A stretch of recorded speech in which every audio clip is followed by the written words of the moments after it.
జగన్ పాలనలో రాష్ట్రంలో హిందూ దేవాలయాలపై కనీవిని ఎరుగనన్ని దాడులు జరుగుతున్నాయి. శ్రీరాముడి విగ్రహం తల నరికేశారు. లక్ష్మీ నరసింహస్వామివారి రథాన్ని తగలబెట్టేశారు.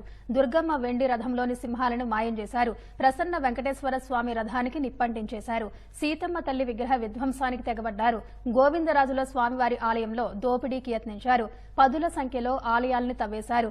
వందల సంఖ్యలో దేవతా ప్రతిమలను ధ్వంసం చేసేశారు. హుండీలు కొల్లగొట్టారు. ఆభరణాలు దోచుకెళ్లారు.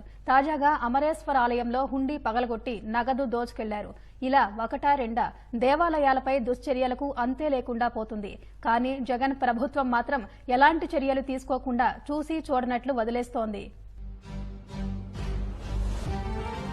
ఉభయ గోదావరి జిల్లాలకు సంబంధించి ఒక మాస్టర్ డెవలప్మెంట్ ప్లాన్ ప్రపోజ్ చేస్తా ఉన్నాం. అన్నవరం నుంచి జంగారెడ్డిగూడెం మధ్యాంజనేయ స్వామి వెంకటేశ్వర ఆలయం వరకు లక్ష్మీ నరసింహస్వామి ఆలయం దాకా దాదాపు 28కి పైగా క్షేత్రాలని ఆధ్యాత్మిక పర్యాటక రూట్ లాగా దీన్ని చేస్తే ఆధ్యాత్మిక పర్యాటక రంగం ఎంత అభివృద్ధి అవుతుంది. భక్తులు వెళ్తారు, 10 మందికి ఉపాధి అవకాశాలు వస్తాయి, కొట్లు పెట్టుకోవచ్చు, బోళ్ళంత మంది టూరిజం డెవలప్ అవుతుంది, టూర్ గైడ్స్ అవసరం అవుతుంది, హోటల్స్ అవసరం అవుతాయి. అందుకని భవిష్యత్తులో మన ఉభయ గోదావరి జిల్లాలకు సంబంధించిన ఈ మాస్టర్ ప్లాన్ లో ఇదొకటి.